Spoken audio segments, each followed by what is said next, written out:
Hi, Leslie Koo here. A few days ago, US dropped bombs on 3 nuclear sites in Iran.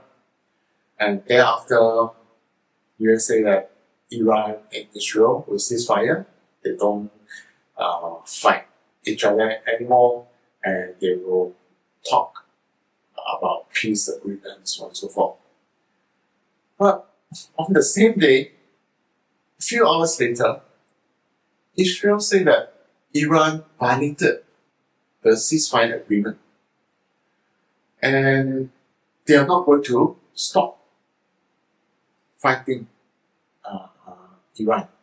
And Iran said that, well, if that's the case, I will prepare to strike back if I'm being attacked. So in a nutshell, the risk of tension between Iran and Israel is still there. So we can expect that one fine day, Iran will launch missiles or send drones over to Israel, and Israel will do the same. So the whole, because Iran is a huge country, and the conflicts that happens in Iran and Iran being attacked will affect the Middle East region. And I see that it's not going to end anytime soon. It's going to drag. There's no way that Israel will say, well, let's talk. And Iran say, oh, okay, sure, come, let's talk about ceasefire. No, that's not going to happen given what has been reported and what has been said by the officials. So it is going to cease. The conflicts, the tensions in the Middle East, the instability in the Middle East is going to persist in the months ahead. And the conflicts in the Middle East region, what are the impacts on China? The first thing that comes into the mind is the oil price. In fact, it has gone up ever since US bombed Iran. It has gone up. And you can see that the uptrend is there. I mean, we are not talking about the intraday volatility. Yesterday it went up, the oil price went up. Today it came down, so on and so forth. We are talking about the trend, at least the medium-term trend of the oil prices now. It is definitely on the uptrend. And that is not good for China, given China's huge demand for oil, as well as gas, as well as other raw materials. With such strong demand, if the oil prices maintain an uptrend and is continue to go up, it's going to affect China economy and Chinese companies. The way, how should I say, the oil prices will raise their operating costs, and that will scale down their profits, their investment, and that will spread through the macro side of the economy. So, it is not good for China. And unfortunately, at this moment, given the trend and given the tension in the Middle East, and on top of that, Ukraine war, the Russian-Ukraine war is not going to end soon. And that is going to put pressure on the oil prices. And China has no choice but to facing the continual rise in the oil price trend.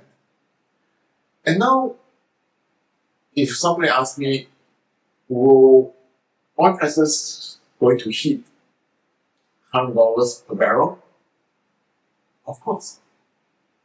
Given what is happening in the Middle East and on top of that, Ukraine, yes, it is possible the oil prices will hit $100 per barrel by the end of the year with high probability. This is not only not good for China, it's not good for the whole world, because this is going to slow down the business activity, because people are facing high inflation because of the high oil prices.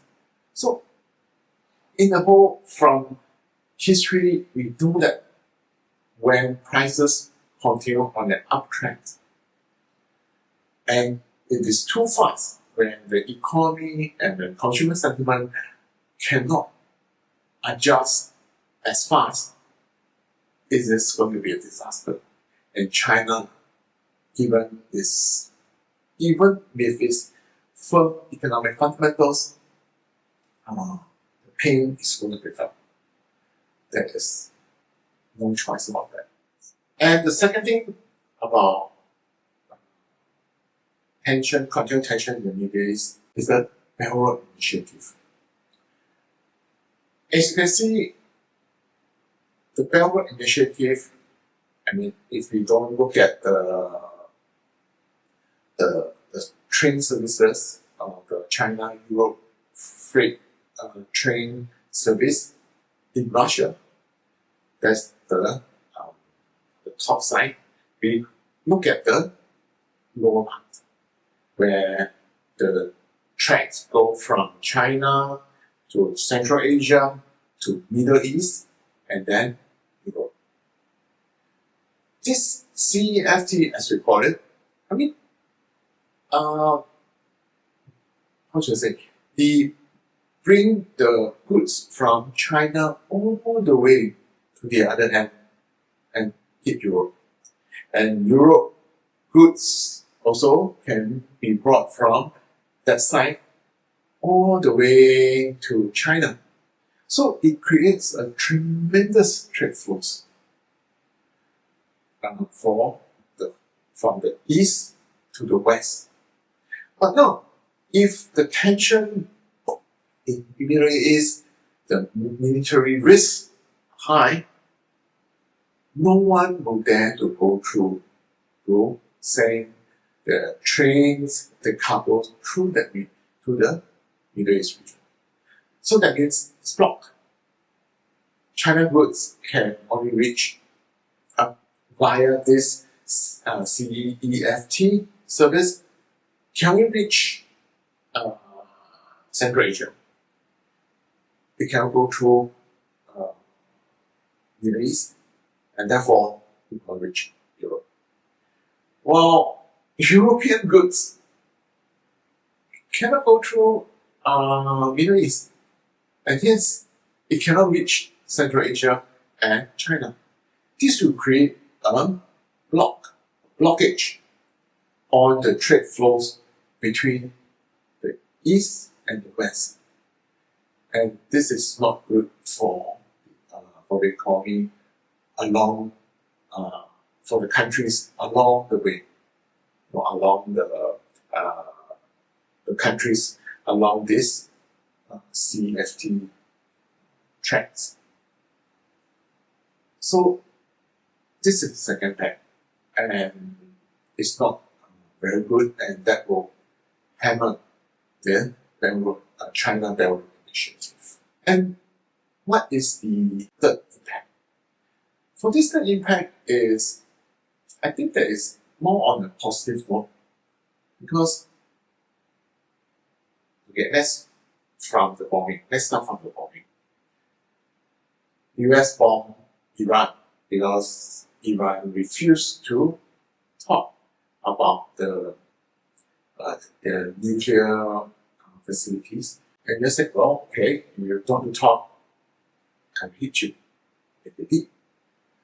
So other countries would think that, well, if that happens to Iran because Iran didn't want to do what US wanted, it may happen to me if there is on one day US would if US were to request something from me and I'm not willing to give, this may happen. May not be bombing my country, but the warship may come to my doorstep. So, because of this, actually, in fact, it has already started. More and more countries will move towards China, because China is an option nowadays. China is an option. In the past, they have no choice. In the past, US is the strongest, so they have only one option. So they have to, because they have to, but in terms of foreign policy, they will somehow side with US. There was nobody else. But now they have a choice. China is rising in terms of economy, in terms of military, in terms of financial resources. So we'll see this more and more countries, the African countries, Latin American countries, even some European countries. You can see that they are starting to move towards China. Of course, I'm not talking about decoupling from the US, but they will make a balance. So they'll put more and more eggs in the foreign policy eggs onto the China basket from the US basket. Try to balance out. And I think this is a trend, or this is a way that the US and the West do not want to see, but it's no choice. This is going to happen. And the worst thing is like they're not always moving towards China. They may also move towards Russia. And we have to see how it goes, how the US and the West will take it about this moving trend on foreign policy. I hope these countries will stay balanced. Instead of signing too much to China, the US is not going to happy. It's not going to be happy about it. So I hope this country try to make a balance between the two, US, China. Right? Okay, that's all for this video. See you in the next one. Bye.